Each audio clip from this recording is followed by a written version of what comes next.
The word hit Harvey Blackwell like a fist to the sternum. Starving. Old Pete Granger, the weathered wrangler who ran the fence line between the Blackwell spread and the abandoned Wainwright homestead, had used that word plain and without apology. He had ridden up to the main house at supper time, hat in hand, dust on his boots, and said it while Harvey was still standing in the doorway with the last gold light of the October sun burning across his face. He had said that the Wainwright widow and her 3 children had not eaten a proper meal in 4 days, that the youngest boy had cried himself to sleep 2 nights running, and that the woman herself had not eaten at all so the children could have what little remained. 4 days. And Harvey had not known. He had ridden past that fence line 3 times in the past week and had not known. The shame of it moved through him faster and harder than anger, and Harvey Blackwell was a man who knew both of those feelings well.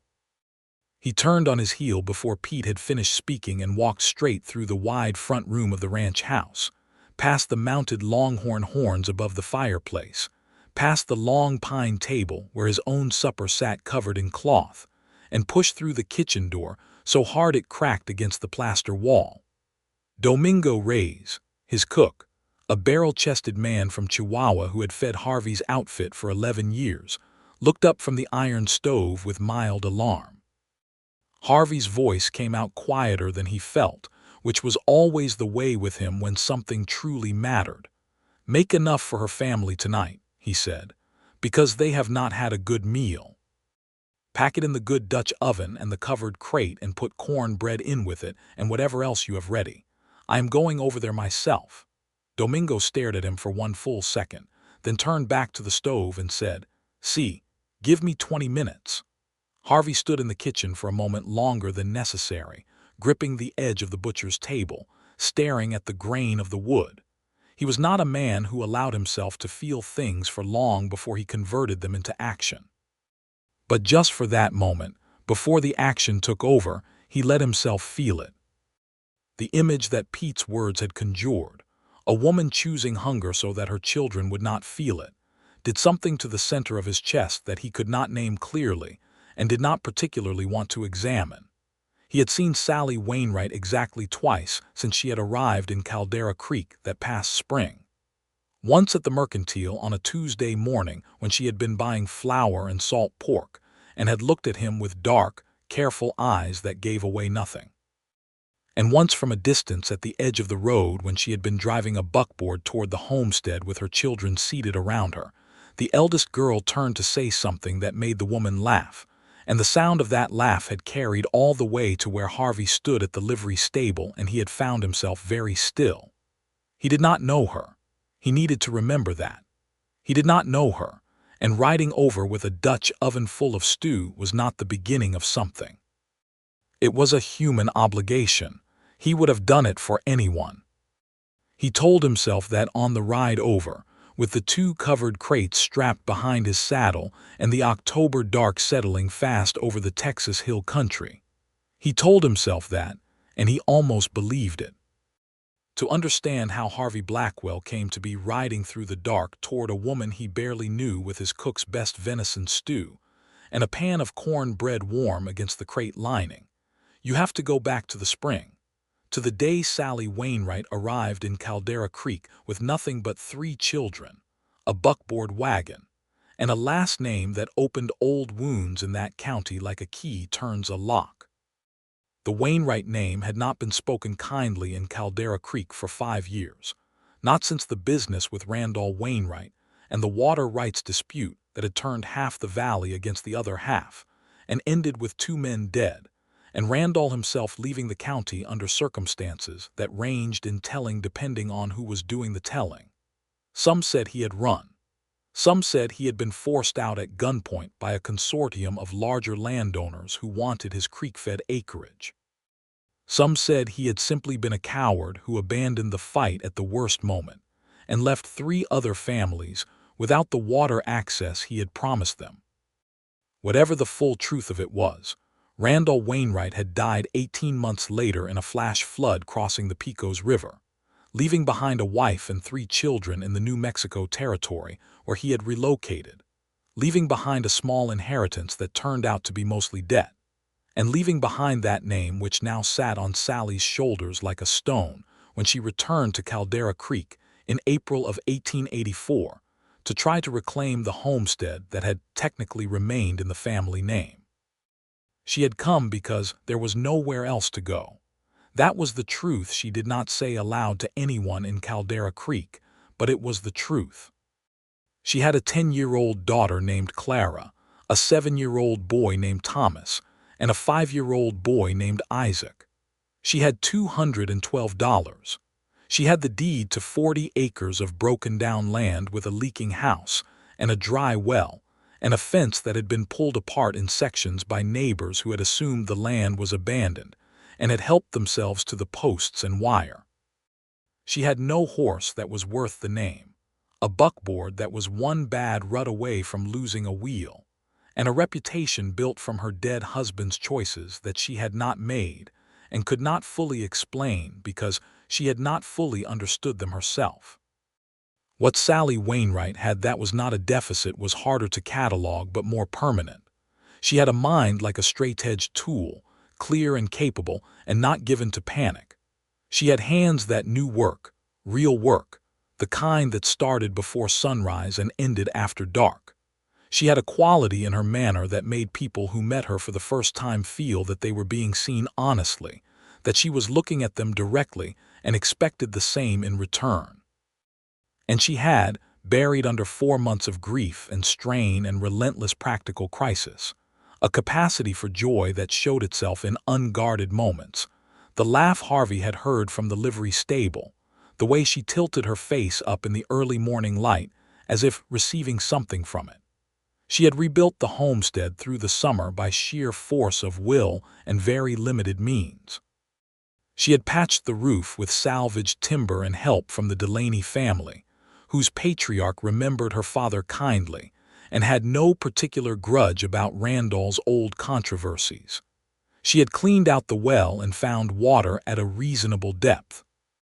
She had planted a late kitchen garden and kept a small vegetable patch going through the summer heat by carrying water from the creek in buckets, twice daily, in the Texas sun, with Thomas helping and Clara watching Isaac so he did not fall in the water. She had almost made it work. That was the heartbreaking part of what happened in October. The blight that took the kitchen garden came on fast, a rot in the soil that she had no means to treat and no money to remediate. The root vegetables she had counted on for winter had gone black in the ground in the space of a week. Simultaneously, the horse that pulled the buckboard, a 15-year-old gray named Anchor, had gone lame with a stone bruise on his right foreleg that showed no signs of healing. Without the horse she could not get to Caldera Creek for supplies even if she had money for them. And the $212 was gone, spent on the roof repairs and the garden seed and the summer months of flour and bacon and beans. By the middle of October she was down to a half sack of cornmeal, a small amount of dried beans, and 3 cans of peaches that she was saving for the children's morale. She had not told anyone. She was not built for asking. She had spent her marriage watching a man who could not admit need until the need had swallowed everything around it, and she had formed the private conviction that she would find a way before she allowed her situation to become anyone else's problem. She had been wrong about that, and it was Pete Granger's daily fence ride that had revealed it. He had seen Thomas carrying water to the horse late in the afternoon on a weekday when the boy should have been working on his reading lessons, had stopped to talk to him the way adults talk to children when they are actually trying to learn what is happening in a house, and the boy, who was 7 and not yet practiced in the art of concealment, had mentioned with the matter-of-fact precision of a child that his mother had given him and Clara and Isaac the last of the beans that morning, and that he was a little hungry, but that his mother said they would figure it out. Pete Granger had ridden to the Blackwell ranch at a pace that was faster than his usual amble, and Harvey Blackwell had told his cook to make enough for her family tonight, because they had not had a good meal. The Blackwell Ranch sat at the northern end of the Caldera Creek Valley, on what was locally considered to be the best situated land in that part of the Texas Hill Country, 3,000 acres of rolling grassland and live oak timber with 2 dependable creeks running through it, and access to a limestone escarpment on the north side that sheltered the cattle in winter.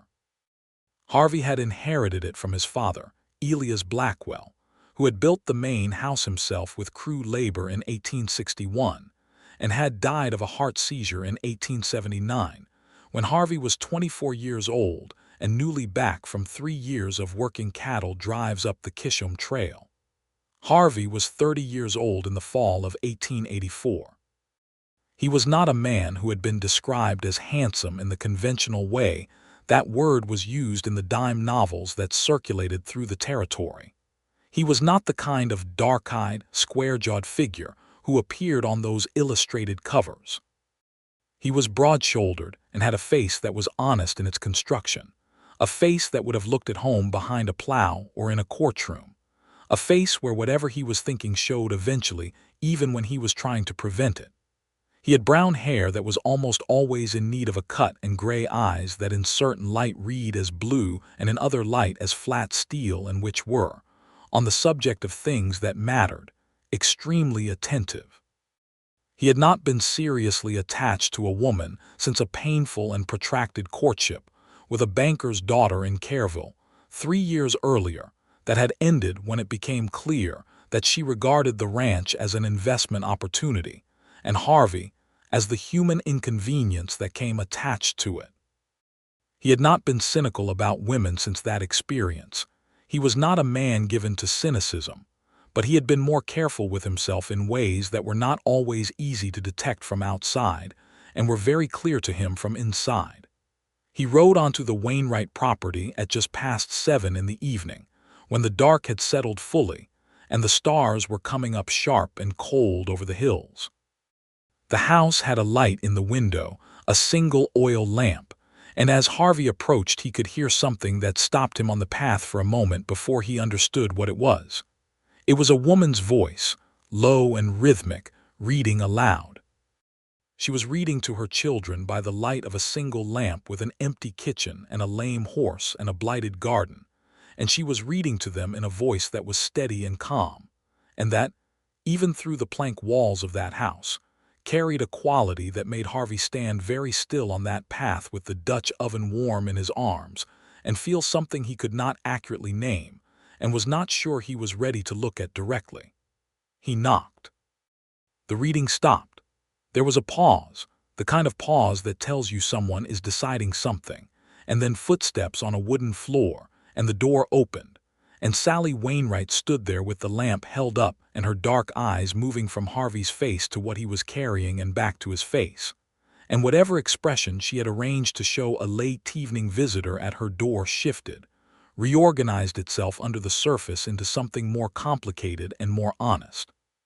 She was beautiful in the way that certain people are beautiful when you are not expecting it, when the context removes any performance of it. She had dark hair pulled back practically, loose strands at her temples where the day had worked it free. She wore a calico dress that had been washed so many times the pattern was more memory than present fact. She was not tall, but she stood in the doorway as if she were, with the particular posture of a person who has been carrying weight for a long time and has simply made the weight part of their structure. She looked at him. He looked at her. The Dutch oven was warm between them. "Mrs. Wainwright," Harvey said, "I heard you and your family could use a meal. My cook made more than enough tonight. I would be glad if you would take it." Her jaw set. He could see it happening. The pride mechanism engaging, the refusal forming. He had expected it because he had taken the measure of her in 30 seconds and she was exactly the kind of woman who would. "It is not charity," he said before she could speak. "It is a neighbor bringing supper to a neighbor. I have done it before and I expect someone will do it for me someday. My name is Harvey Blackwell. I own the spread north of your fence line." She knew the name. He could see that too. The Blackwell name was not the Wainwright name in Caldera Creek. It was not complicated by old grievances, but it was a large name in the valley, and she was a woman who had reason to be careful about accepting anything from large names in this valley. "I know who you are," she said. "Then you know I am not the kind of man who would use a Dutch oven to back a person into a corner." Harvey said. Something shifted behind her eyes. Not quite a smile, but the precursor to one, a small involuntary acknowledgement that he had said the right thing. From behind her, a child's voice said, "Mama, what is it?" She looked back over her shoulder and then back at him, and the pride mechanism was still there, but it had been overruled by something more powerful. Hunger, yes, but also the specific and devastating love of a mother who is tired of watching her children go without. "Come in, Mr. Blackwell," she said. "I will put coffee on if we have any." They had a small amount of coffee, as it turned out, and she made it stretch by going thin on the grounds. And Harvey drank it without comment and ate very little of what Domingo had cooked so that the children could have more. He sat at the plain pine table in the kitchen and watched Thomas and Clara and small Isaac eat venison stew with corn bread, with the focused intensity of children who have been hungry and are not pretending otherwise. And he talked with Sallie in the way that people talk when they are each trying to take the measure of something important without applying too much direct pressure to it. She was direct in her speech.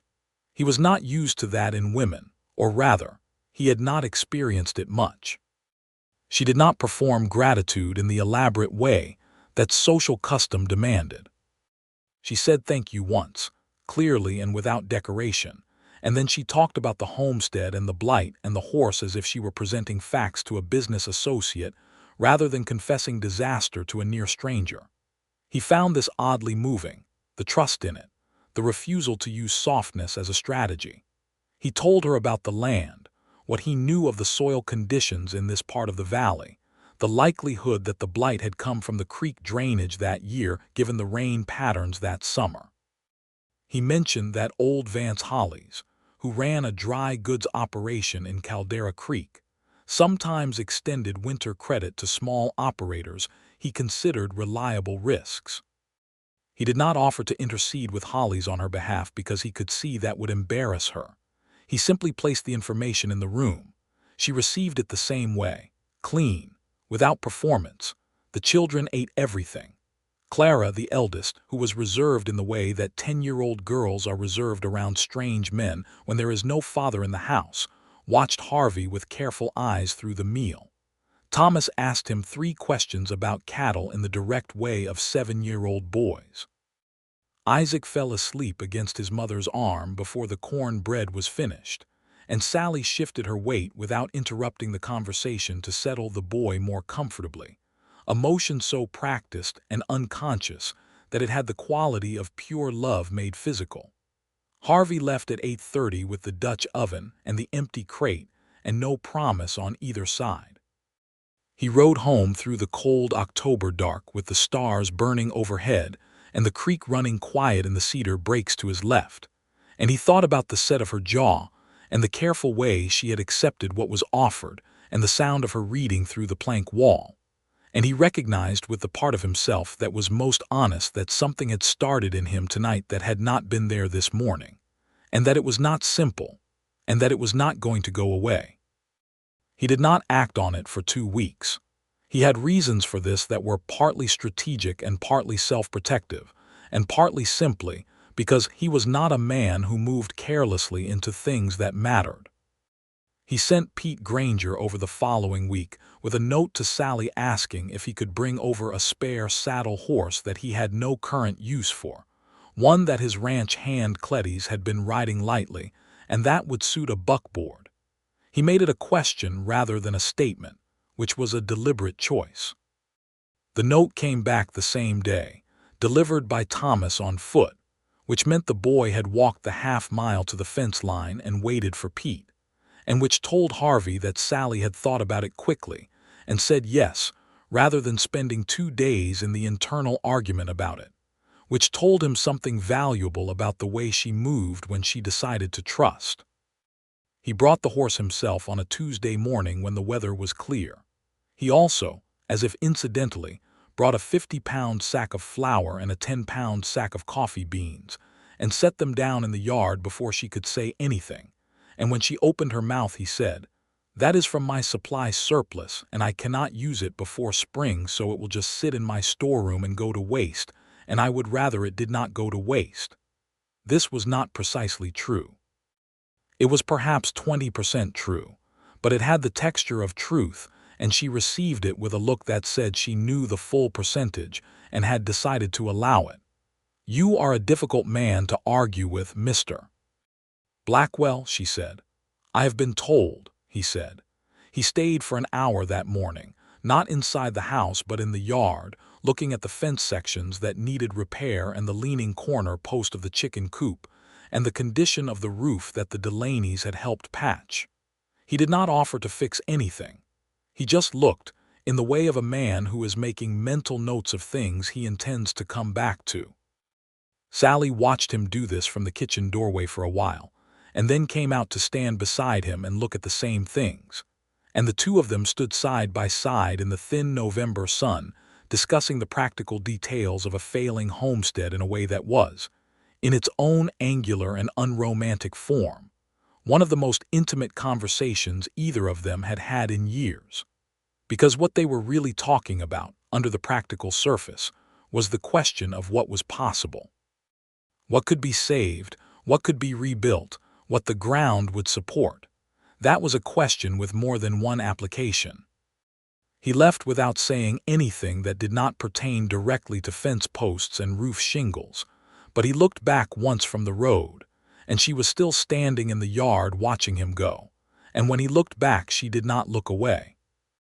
The next time he came was the first Friday of November, and that time he brought Domingo, because Domingo's sister in Caldera Creek had a daughter who gave reading lessons to children on Saturday mornings for a modest fee, and Harvey had thought, or rather had noticed, that Thomas had mentioned during that first kitchen table supper that he was falling behind on his reading since they had not had a teacher this fall. Domingo, who had survived 11 years with Harvey primarily by being impossible to embarrass, and by understanding intuitively which of Harvey's actions were actually about what they appeared to be about, and which were about something else entirely, accompanied this expedition with perfect professional neutrality, and discussed the reading lessons with Sallie in a practical and respectful way that removed any sense that it was Harvey's idea, even though it obviously was. After Domingo had delivered the information and gone back to wait at the horses, Harvey and Sallie stood in the yard again, and this time there was something different in the air between them, some slight increase in voltage that neither of them acknowledged directly. "You do not have to keep finding reasons to come over here," Sallie said. She said it without accusation, as a statement of fact, and also as a question. Harvey looked at the ground for a moment and then looked at her. "I know that," he said. "Then why do you?" she said. He was quiet for a moment.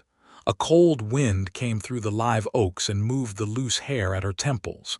"Because I want to," he said. "And I am trying to find ways to make it useful at the same time." She looked at him. He did not look away. "That is very honest," she said. "I try to be," he said. She was quiet for a moment and then said, "I was married for 9 years, Mr. Blackwell. It was not a good marriage. I am not in a position right now to say more than that. I need you to know it before you keep finding reasons to come over here." He nodded. "I appreciate you telling me." "It is not a warning against you specifically," she said, and there was something careful and brave in the way she said it. "I just think you deserve to know where I am standing." "I can see where you are standing," he said. "I am not asking you to move. I am just standing nearby." She looked at him for a long moment with those dark, careful eyes that were also, when she forgot to guard them, very warm. Then she said, "All right, Harvey Blackwell, you can stand nearby." He rode home that evening and Domingo rode beside him, and did not say a single word about any of it, which was the highest form of tact Harvey had ever encountered, and which was one of the main reasons Domingo had been working for him for 11 years. November moved through the valley with its cold mornings and clear afternoons, and the smell of wood smoke from every chimney in Caldera Creek. Harvey found himself rearranging his daily schedule with the same careful casualness with which he had rearranged the flour surplus and the horse loan, working it so that his fence riding naturally brought him past the Wainwright homestead on Tuesdays and Fridays, and sometimes Sundays after church if the morning had been good. Sallie had started attending the First Methodist Church of Caldera Creek in early November, bringing her children in the good wagon with the borrowed horse. And this had been a social situation of some delicacy, because the Wainwright name still carried its complications, and there were 2 women in that congregation whose husbands had been on the other side of Randall's water rights dispute, and who had not forgotten it. Harvey was aware of the social terrain, and made it a point to speak to Sallie in the churchyard after the service in a way that was visible and uncomplicated, because he understood that his standing in this community was a form of currency, and that standing next to someone in a churchyard was a way of spending it on their behalf without making it a transaction they had to repay. Sallie understood what he was doing.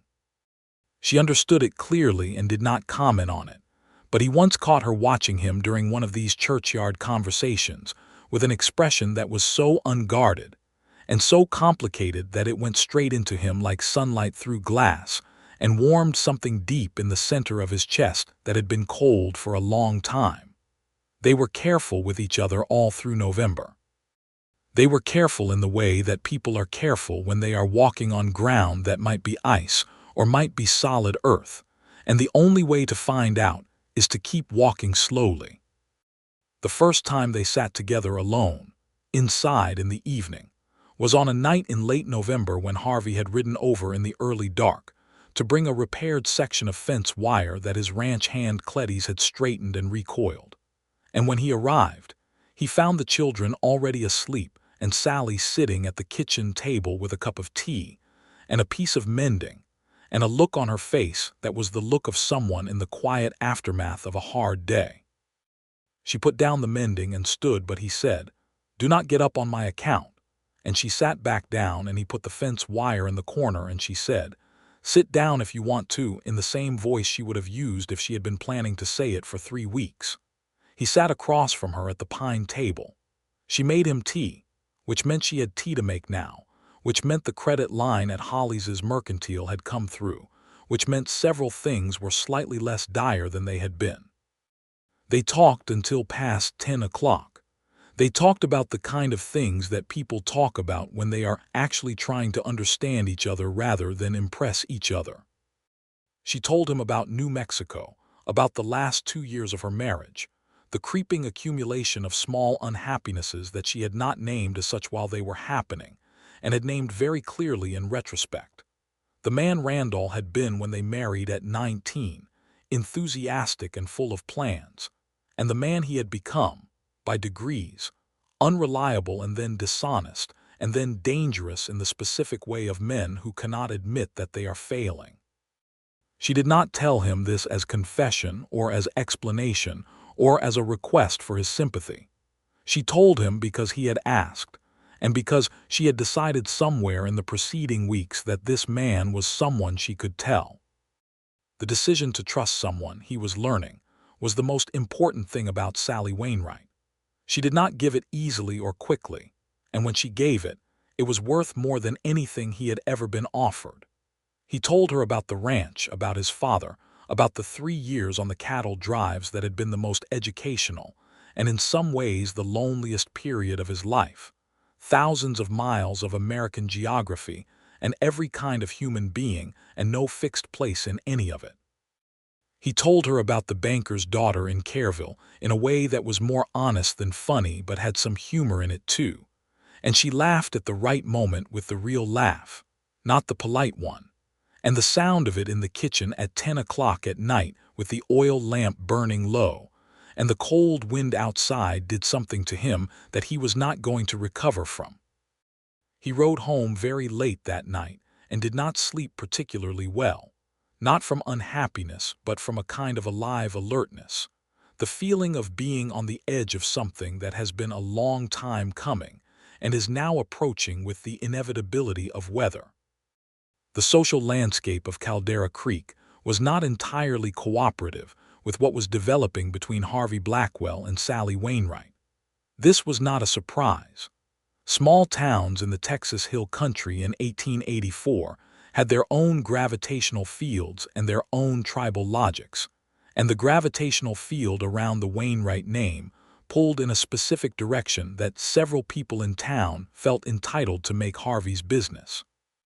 The most direct of these was a man named Gerald Foss, who ran the largest cattle operation in the valley other than Harvey's own, a man of 50 with a wide face and small eyes who had been the primary agitator in Randall Wainwright's water rights dispute, and who had, in Harvey's private assessment, made Randall's bad behavior worse by giving him something genuinely unjust to react against. Foss had wanted Randall's Creek access and had been willing to apply significant pressure to get it. And the fact that Randall had eventually collapsed under that pressure and done dishonest things in response did not make Foss's original conduct either kind or clean. Foss came to see Harvey on a Wednesday morning in early December, riding up to the main house with two of his ranch hands and tying his horse at the post in the way of a man who expects to be received. Harvey received him on the porch. He did not invite him inside. "I hear you have been spending time at the Wainwright place," Foss said without preamble. "I hear a lot of things too," Harvey said. "Most of it is not my business. I notice you do not have that same rule." Foss's face went tight. "That woman's husband left this valley under circumstances that affected a lot of people, including me. I have a right to say something about her being here." "You have a right to say what you like to whoever will listen," Harvey said. "You do not have a right to say it to me as if I am going to change my conduct based on it. Mrs. Wainwright is my neighbor. She is a woman who is trying to raise 3 children on 40 acres with a blight problem and limited resources. Whatever her husband did or did not do has nothing to do with her, and you know it. She is her husband's wife," Foss said. "She is her own self," Harvey said, and his voice was very quiet and very final. "And she is not a debt anyone owes you for something Randall Wainwright did, and I will tell you that plainly so there is no confusion about where I stand." Foss stared at him for a long moment. The two ranch hands looked at their saddle horns. "You are going to regret this, Blackwell," Foss said. "That seems unlikely," Harvey said. "Good morning, Gerald." Foss rode away.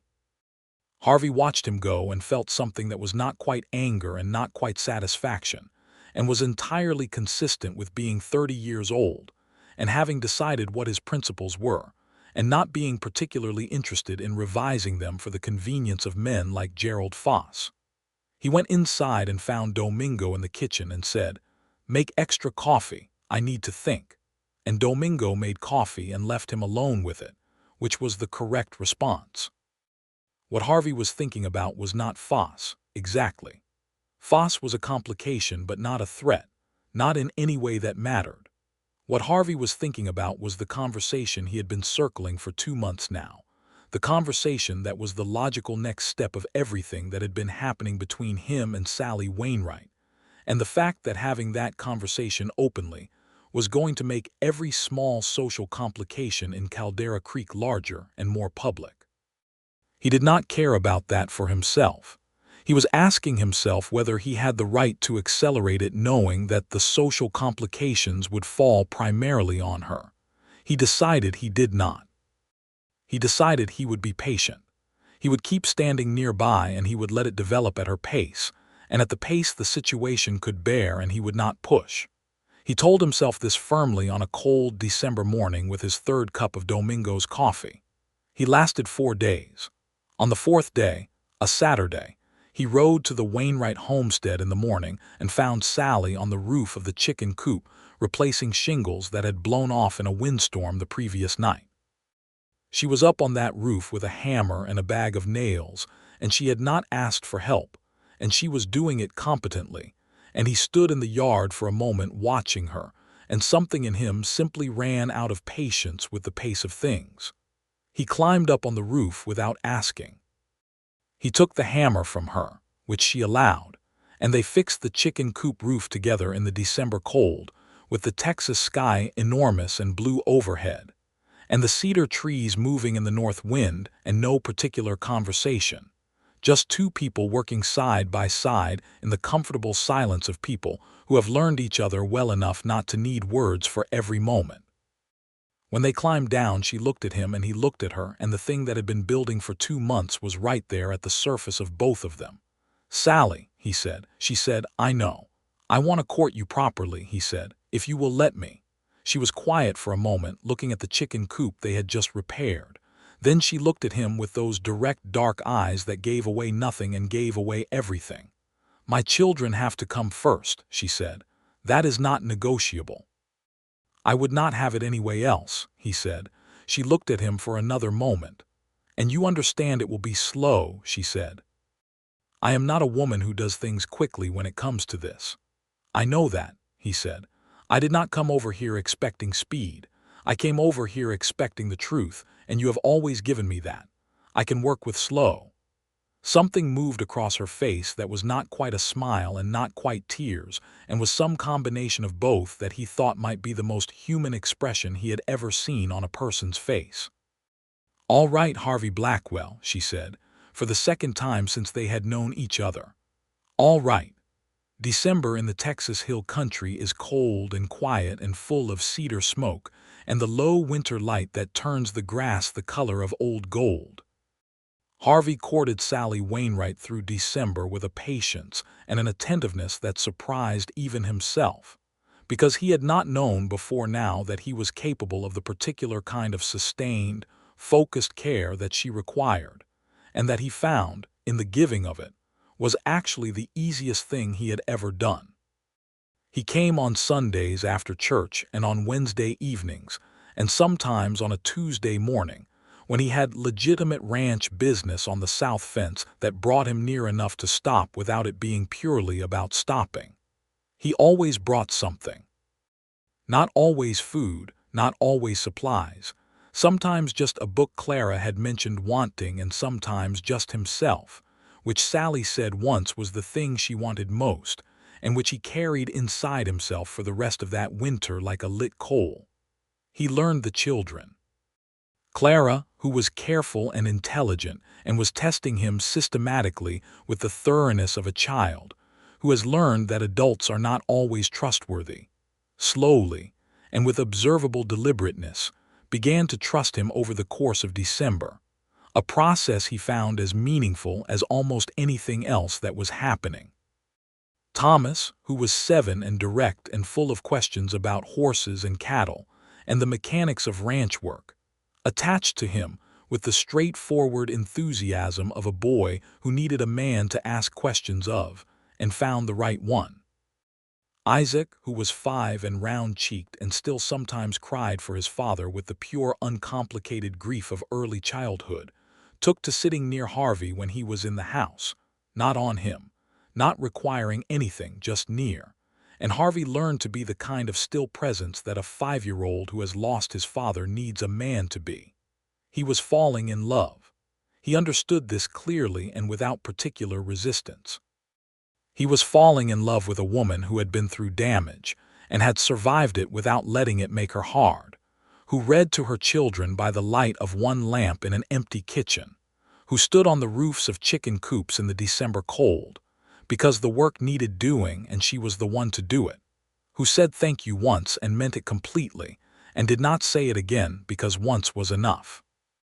He was falling in love with all of it, the competence and the pride and the carefully rationed trust and the unguarded laugh, and the way she talked about practical things as if they were interesting, which they were, when she talked about them. He had not said any of this to her. He was waiting, as she had asked him to, being slow, standing nearby. Christmas came to Caldera Creek the way it always did, with a church program and a community supper, and the particular magic that December generates in a small town of decent people doing their best by each other.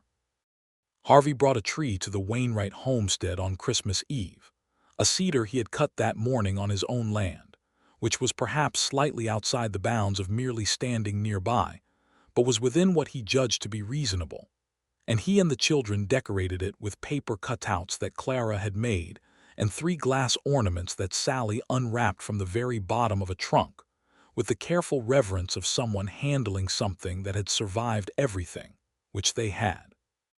He stayed for supper that Christmas Eve. Domingo had once again been deployed. this time not for emergency delivery but for genuine festivity, and the meal was extravagant by the standards of a ranch cook's December pantry. There was a roasted chicken and sweet potatoes, and a dried apple pie that Domingo had made in the Dutch oven, which had become something of a symbol in this story, without anyone having designated it as such. After supper, the children fell asleep near the fire in the particular, heavy, contented way of children who have had a full day and a full meal and no anxiety underneath it, which was different, Harvey had noticed, from the way they had slept in October when there had been hunger in the house. Sallie sat across the fire from him in the two chairs they had pulled up to the hearth, and they talked quietly about nothing in particular, about the new year coming and what she hoped for the garden in the spring, and whether he thought the winter would be hard or mild based on the cedar bloom that fall. Then there was a silence that was not uncomfortable, just full. "Harvey," she said. "Yes," he said. "I am not afraid any more," she said. "Of this, of you." He was quiet for a moment with the full weight of what she had just given him. "I am glad," he said. "I want you to always be safe, with me." She looked at him across the firelight with the warmth coming off those dark eyes, unguarded and completely direct, and said, "I think I might be falling in love with you. I think I have been for a while. I wanted to tell you that because I believe in saying true things." He got up from his chair. She did not move. He sat down on the edge of the hearth, closer to her, and he took her hand, which was not a small hand, not soft in the way of hands that have not worked, but the hand of a woman who had carried water buckets in the Texas sun and nailed shingles on chicken coops in December, and that he thought was one of the most beautiful things he had ever held. "I have been in love with you since November," he said. "Possibly since the first evening when I knocked on your door with a Dutch oven, and you stood there with a lamp and a jaw set for argument, and you looked at me like you were deciding whether I was trustworthy." "And what did you decide?" she said. "I decided I was going to spend as long as it took proving that I was," he said. She turned her hand over in his so that her fingers held his fingers, and they sat like that in the firelight while her 3 children slept nearby, and the cedar tree stood in the corner with its paper ornaments, and its 3 glass survivors, and the cold Texas Christmas pressed against the outside of the good solid walls. He did not kiss her that night. That was still for later. That was still for the right moment. But holding her hand in the firelight on Christmas Eve with everything settled and honest between them was not a small thing. It was, in fact, a very large thing, and both of them knew it. The new year came in cold and clear over the Caldera Creek Valley, and Harvey Blackwell began the slow and careful process of integrating himself into Sallie Wainwright's life in ways that were no longer merely useful but openly romantic. And the social structure of Caldera Creek was required to rearrange itself around this fact, whether it wanted to or not. Most of it did want to. Harvey was well liked in that community in the way of a man who had been honest in his dealings for long enough that it had become a kind of community asset. The Delaney family, who had helped Sallie with her roof, were warmly enthusiastic. Reverend Whitmore at the First Methodist was privately delighted in the way that clergymen are delighted when 2 decent people find each other. Old Vance Hollies at the Mercantile was pleased for reasons that were partly sentimental and partly the practical pleasure of a business owner whose 2 biggest customers were apparently going to join their accounts. Gerald Foss continued to be Gerald Foss about it, which is to say he was contemptuous in private and careful in public, because Harvey Blackwell's goodwill was a thing worth calculating about even for a man of Foss's standing, and because most people in the valley found Foss's objection to Sallie Wainwright personally unreasonable and said so. The first Sunday in January, Harvey sat with Sallie and her children in the church pew for the first time, not planned, simply arrived at the same moment at the church door and walked in together and sat together the way it was natural to sit. And the congregation registered this and absorbed it into its understanding of the world with the gentle seismic adjustment that communities make when they recognize something real. Clara, who had made her assessment and rendered her verdict in December, sat on Harvey's left during the service, and at one point during the hymn leaned slightly into his arm the way a child leans into something sturdy. He did not make a production of it. He simply held his ground and sang the hymn. January into February was cold and occasionally icy and full of necessary ranch work that occupied Harvey's days, but he made the Wednesday evenings and the Sunday afternoons without fail, and they were evenings and afternoons of a different quality now, openly warmer, more laughing, the children easier, Sallie herself more relaxed and more, he thought, fully herself. He had begun to see more of who she was when she was not in a posture of defense, and who she was in that mode was a person of remarkable warmth and humor, dry humor that arrived sideways when you were not expecting it, and that he found more reliably delightful than anything he could remember finding in a long time. He kissed her for the first time on a Wednesday evening in February, in the yard in the cold, when the children were inside doing their reading lessons. And it was not a tentative kiss or a performative kiss. It was the kind of kiss that is both an arrival and a beginning at the same time.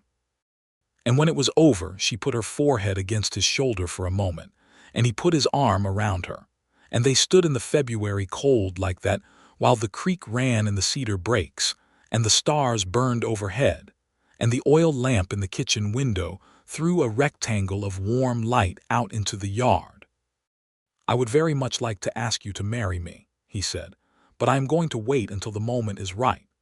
"How will you know when the moment is right?" she said. "I will know," he said. "I believe you," she said.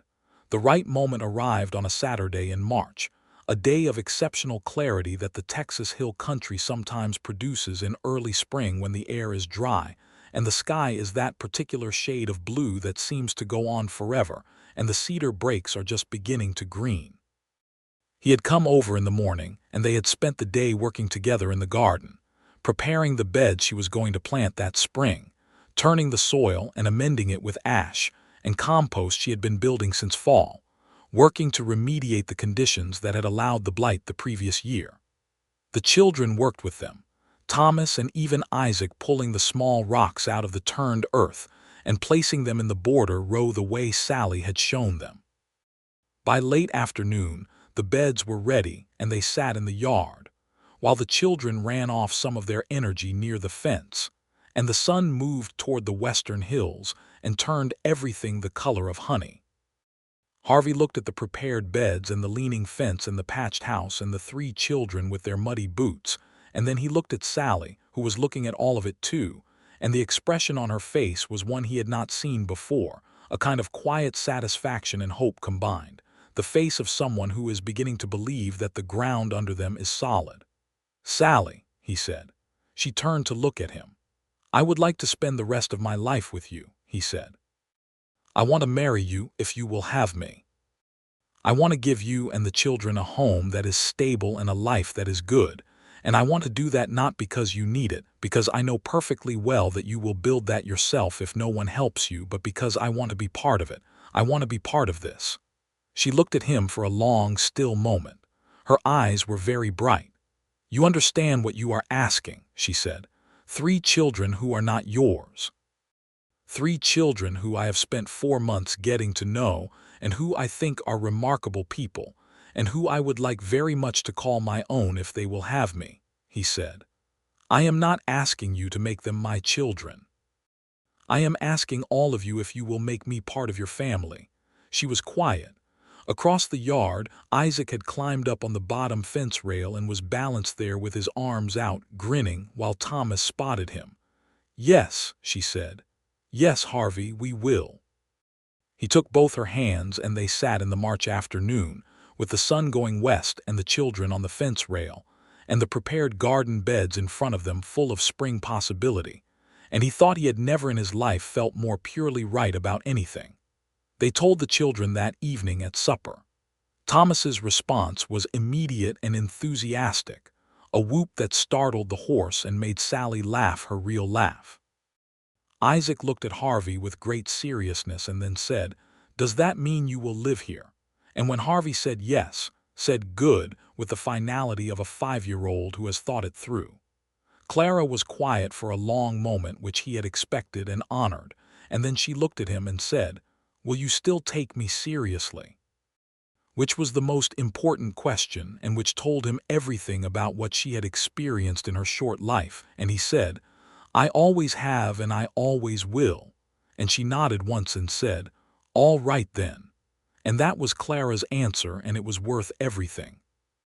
They were married in April, 1 year almost to the month since Sallie had arrived in Caldera Creek with $212 and a deed and 3 children, and the last name of a man whose choices she had not made.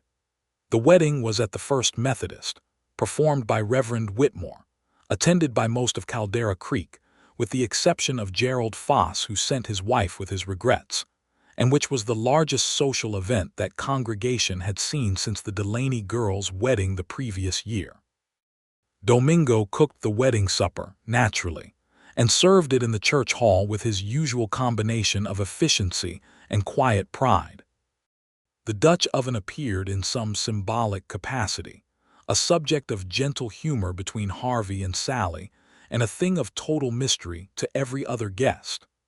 Harvey had already proposed before the wedding that they live at the main Blackwell house, which was larger and better situated, and had a stable and a bunkhouse and a full kitchen, and everything a family required. Sallie had agreed, practically, and they had spent 2 weeks moving the Wainwright household into the Blackwell ranch house, which Sallie immediately began rearranging according to her own logic in a way that Harvey found intensely satisfying, the visible claiming of a shared space. The Wainwright homestead they kept and rented to a young couple from Fredericksburg who had been looking for a small operation to lease, at a rate that helped supplement the family income, and which Sallie managed herself because she had the clearer head for numbers. Spring on the Blackwell ranch with a family in it was a different quality of experience than any spring Harvey had known as a solitary landowner.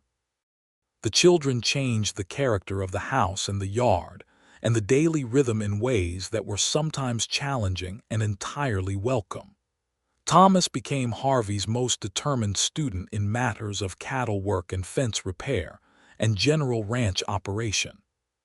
Clara, who turned 11 that spring with the particular gravity of girls becoming something, developed an intense interest in the kitchen garden and in Domingo's cooking operation, which Domingo treated with grave respect and which produced, by summer, some remarkable results.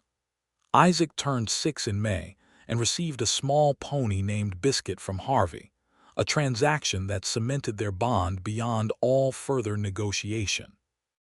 Harvey and Sallie moved through that first spring and summer as new partners in the full sense, learning each other in the domestic and practical context of a shared life, which is a different and more comprehensive knowledge than the knowledge of courtship.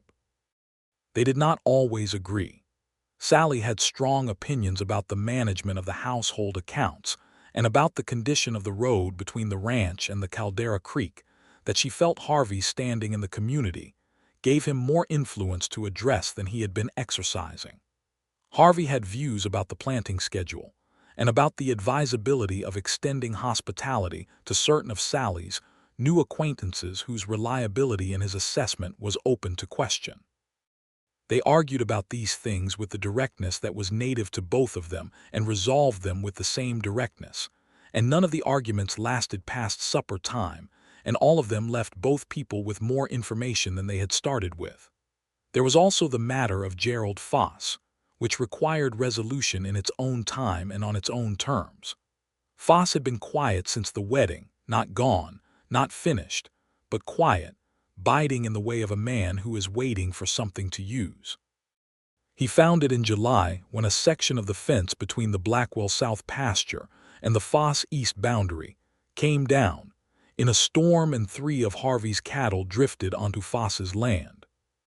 This was a routine frontier occurrence that was normally handled by a conversation and a fence crew, but Foss sent a letter through a Kerrville attorney claiming damage to his grass and demanding compensation at a rate that was punitive rather than reasonable. Harvey took this letter to Sallie at the kitchen table on a July evening and put it in front of her and said, "Tell me what you think." She read it carefully twice. Then she looked up and said, "He is trying to start the same thing with you that he started with Randall. He is looking for a lever." "That is exactly what he is doing," Harvey said. "And if you respond the way Randall responded," she said, "which is to say with anger and then with escalating bad judgment, he wins." "I know," Harvey said. "What do you recommend?" She was quiet for a moment, thinking in the clear, direct way she thought. "Write back through the same attorney. Acknowledge the drift, offer to compensate at the standard county rate for grass damage which is available in the county record, not at his requested rate. Do it in writing, documented. Do not argue the larger points. Be completely reasonable, make a record." "And if he escalates," Harvey said. "He will not," she said. "Men like Foss escalate against men who respond with emotion. You will respond with documentation and he will have nothing to work with." She was right. Harvey sent the letter exactly as she had outlined. Foss's attorney responded with the counteroffer of the county standard rate. Harvey paid it. The matter closed. Foss had no lever. From that point forward, Foss regarded Sallie Wainwright Blackwell with a wariness that was close to respect, which was the best available outcome and satisfied everyone adequately. Summer deepened over the Blackwell ranch, and the valley settled into the green and gold rhythms of a Texas summer that was not too dry, which in 1885 was a genuine gift. The kitchen garden that Sallie and Clara tended was producing beyond expectation: beans and squash and sweet corn, and the first real tomato crop the Blackwell property had seen in Harvey's memory. The cattle operation was running well under Harvey's management, and with the additional fence work and water access improvements that he and Sallie had planned together over the winter. Thomas was becoming a genuine help on the ranch, small enough that many of the ranch hands treated him as a mascot, but competent enough that Harvey was giving him real work on a regular basis, and paying him a small wage that Thomas saved in a tin box under his bed, with the ferocious discipline of someone who has experienced not having enough. One morning in late August, Sallie told Harvey that she was expecting a baby. She told him at breakfast, practically, with the children at the table. Because Sallie did not perform important information, she stated it. Thomas immediately asked if it would be a boy, and Sallie said she did not know. Clara immediately began planning what she would teach it. Isaac asked if the baby would need to share his room, which prompted a conversation about the spare room and what it would take to make it suitable for a nursery. Harvey, across the table from her, was not in a state to contribute immediately to the practical planning. He was in a state that was something like the feeling of arriving somewhere you have been traveling toward for a long time without being fully certain of the destination, the feeling of the ground being solid under your feet and the horizon being wide and the company being exactly right. He reached across the table and took Sallie's hand. "Are you well?" he said. "Very well," she said. "Good," he said, and held on. The baby arrived in the spring of 1886, a boy, born on a clear April morning when the live oaks were coming into leaf and the creek was running high with spring rain. They named him James Elias, James for Sallie's father, who had been a good man, and Elias for Harvey's father, and he arrived into a house that was already full of people who had been waiting for him, and who received him with the particular overwhelming love that families have for new members when they have learned to love the family itself. Clara, who was 12 now and had in the past year become a young woman with a serious intelligence and a warm but exacting heart, held James Elias the morning of his birth with the gravity and tenderness of someone who understands the weight of new life. Thomas at 9 looked at the baby with a mixture of fascination and slight competitive concern that was perfectly natural, and which Harvey addressed by giving him a slightly larger role in the fence operation that week, which Thomas recognized as the correct response to his feelings and which was. Caldera Creek received the birth of James Elias Blackwell with the warmth that small communities extend to the arrival of new community members. Reverend Whitmore said a prayer over him at the first Sunday service after Sallie was up and about. The Delaney family brought a gift. Even the women who had been cautious about Sallie Wainwright's arrival 2 years earlier had long since revised their position, the revision having been accomplished less by public argument than by the slow accumulation of evidence that she was a good neighbor, a faithful churchgoer, a devoted mother, and a woman of clear-eyed good sense who had made the Blackwell ranch into something more than it had been, and made Harvey Blackwell himself visibly better and happier than he had been before she arrived. Domingo, who had watched this entire story from his professional vantage point in the kitchen with the philosophical equanimity of a man who had seen a great deal of life and knew better than to interfere with the good parts of it, received the news of James Elias with a brief nod that contained, if you were paying attention, which Harvey was, the entire weight of an 11-year-old friendship and its satisfaction. "The Dutch oven worked out," Domingo said. "It did," Harvey said. "I want to give you a raise." "You gave me one in January," Domingo said. "I am giving you another one," Harvey said. Domingo went back to his stove. Harvey went to find his wife and son. The summer of 1886 was one of the good ones, the kind of summer that the Texas hill country occasionally provides as if to make up for the hard ones, long and warm and green, with the creek running clear, and the cattle fat and the kitchen garden explosive with abundance. Clara had taken Domingo as her unofficial culinary mentor and was producing, under his instruction, food of genuine quality that she served at the family table with the pride of someone who has found their particular skill.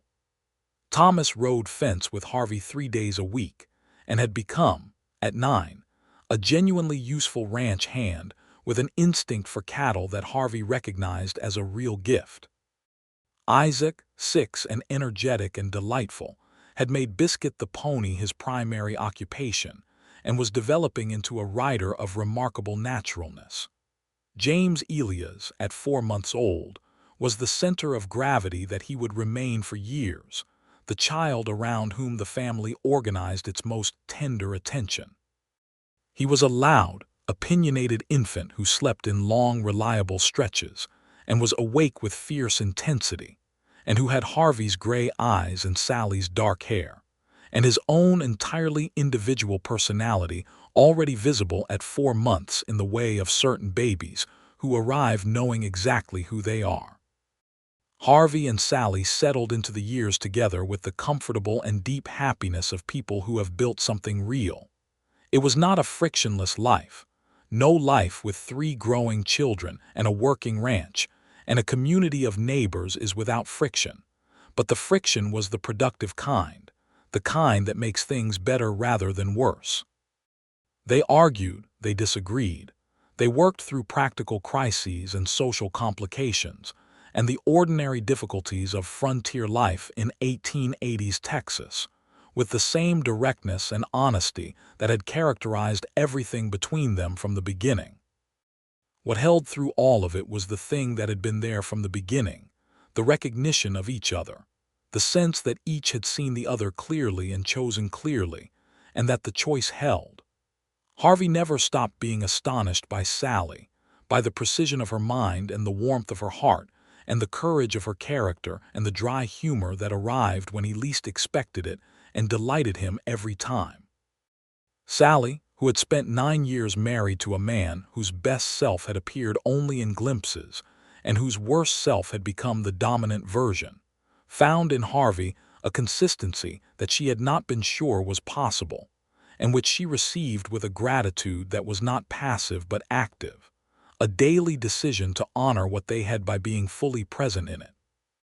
Gerald Foss sold his operation in the fall of 1886 and moved his family to San Antonio, which was not mourned by the valley in general, and was noted by Sallie with a single dry comment to Harvey over supper that made him laugh until Thomas asked what was funny, and Sallie said, "Old business being settled properly," which satisfied Thomas not at all and which was precisely right.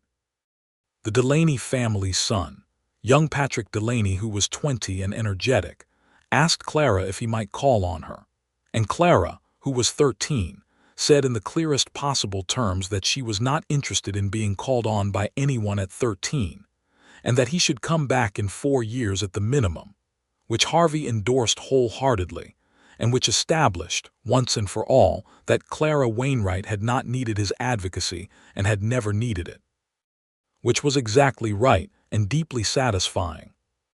Thomas turned 10 in the late fall of 1886, and Harvey formalized what had been informally true for a year by making him the official junior foreman of the South Pasture operation, a title that carried actual responsibilities and a weekly wage, and that Thomas accepted with the gravity of a boy who had spent 3 years quietly absorbing what it meant to be a man worth trusting.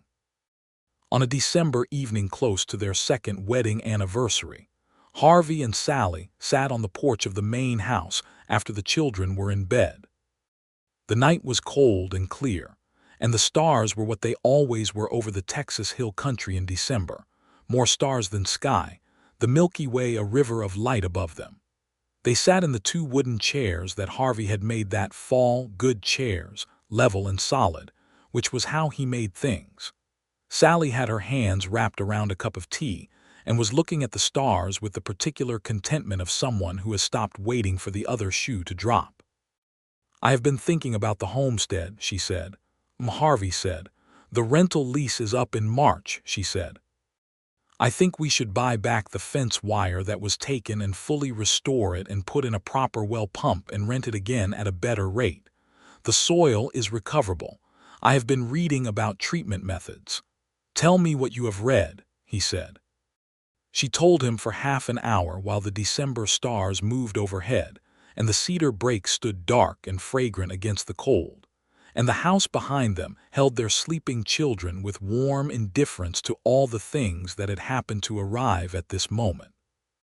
He listened with full attention because that was what he had given her from the beginning and what he intended to go on giving for as long as either of them lived, and at the end he said, "Let us do it in the spring." She turned to look at him in the starlight. "Just like that," she said. "Just like that," he said. "Your ideas about land are better than mine. You proved that with the garden." She made the small sound that was not quite a laugh and not quite something else, and was entirely hers and entirely him. He reached over and took her hand the way he had reached across the kitchen table the morning she had told him about James Elias, because the gesture had not changed and did not need to, because some things stay exactly right. The spring of 1887 brought the restored Wainwright homestead back to life under Sallie's management, with a new tenant family, the Garcias from the south end of the county, who knew the soil and the water and who paid their rent reliably, and who became, over the next several years, good friends in the way that neighbors in the Texas hill country become friends, through shared work and shared difficulty and shared abundance. James Elias turned 1 in April of 1887 and walked his first steps on the kitchen floor toward Harvey's outstretched hands while Clara and Thomas and Isaac watched from the doorway and Domingo pretended to be busy at the stove and was very obviously not. The valley continued. The years turned over each other the way years do when life is being properly lived, full and fast and marked by the occasions that matter. Thomas at 12 proved out as a rancher of the first order, and Harvey began teaching him the business side of the operation alongside the physical work. Clara at 14 was the most organized person on the property and had taken over the household accounts from Sallie with Sallie's full confidence, which was the highest compliment Sallie was capable of giving. Isaac at 9 was still the most purely joyful of the children, riding Biscuit across the hills, with a freedom that was good to see after the 5-year-old who had cried for his father 2 years running.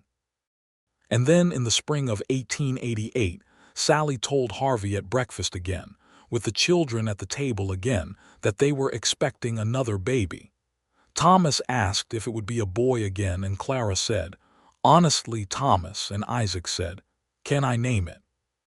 And Harvey reached across the table and took Sallie's hand exactly as he had before, which was the right response and the only response and also a tradition now, apparently, which was a fine thing for a tradition to be. The baby came in November of 1888, a girl this time, born in the early morning with the cedar brakes showing their winter green and the creek running low and clear, and the house full of the warm anticipation that a new baby generates in a family that has been waiting properly. They named her Eliza Me. Eliza for no one in particular, but because it suited her.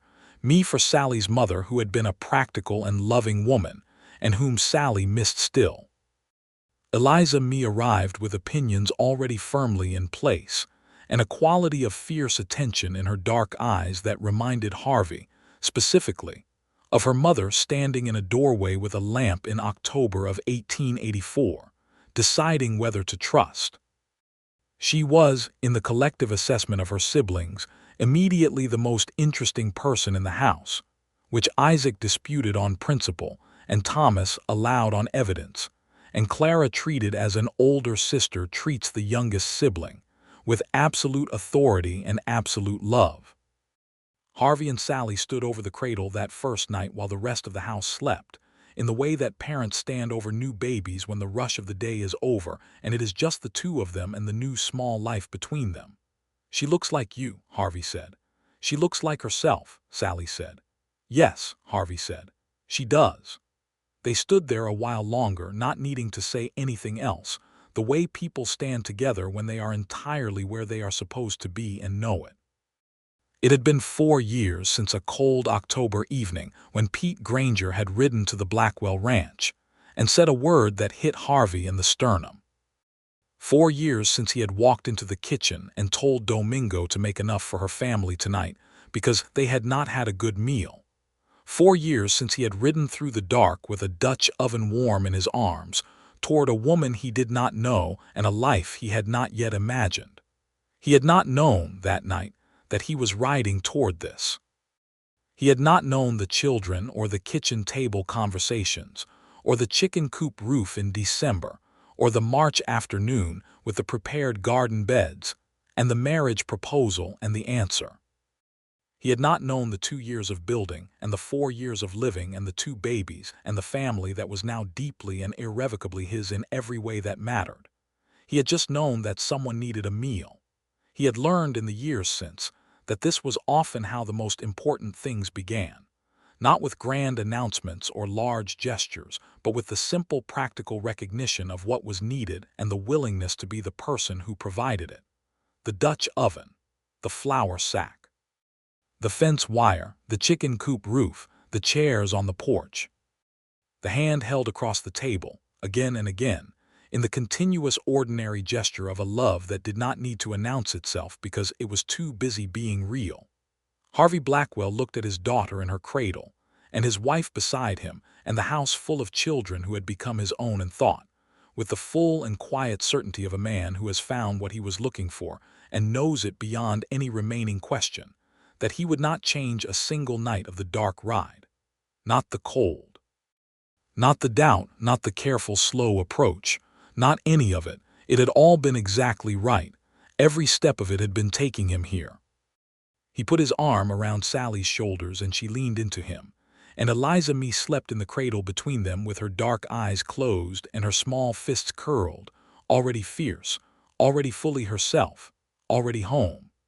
Outside the window the Texas night was full of stars. The creek ran in the cedar brakes, and the Blackwell ranch stood solid and warm against the November cold, full at last of exactly the right people.